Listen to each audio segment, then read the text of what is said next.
a sọ̀rọ̀ lójú ọlọ́rọ̀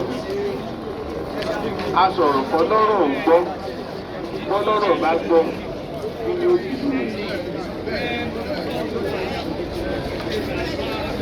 Ọjọ́ gómìnà ni o ọjọ́ local government council chairman ni o ìwọ ló pè kó wá ṣe wá lórí tí ẹ̀ mú kúrò nínú ṣáláìdí oṣù nínú ṣáláìdí ìpínlẹ̀ ọwọ́ bàjẹ́ gbogbo iṣẹ́ rere tí wọ́n ṣe ọlọ́run ní bí wọ́n lálẹ́ ìfọ̀kùnkẹ́ káàkiri lórí ìrara ọlọ́run abájí. Gbogbo wa ni jẹ́ ká gbà pé ikú ọdún yìí ní ìlú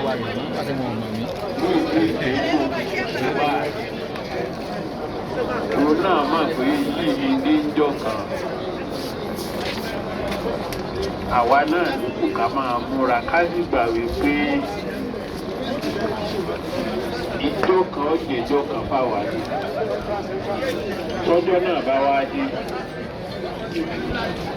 Bóò la ṣe fẹ́ kó rí? Bóò la ṣe fẹ́ kẹ́yìn ìwọ rí?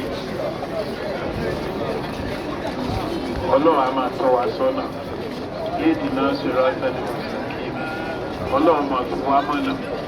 Ọ̀nà tó ti fi hàn àwọn tó sàlẹ̀sà. Bó bá fi ọjà kó padà. Kì í ṣe ọ̀nà tó ti fi àwọn tó rí ìdùnnú Ọlọ́run. Lágbára Ọlọ́run, gbogbo kálàjì ìbílẹ̀. Èyí máa rí kọ́fà ní àwọn. Lọ́wọ́ ní gbogbo kí ẹ̀ ní.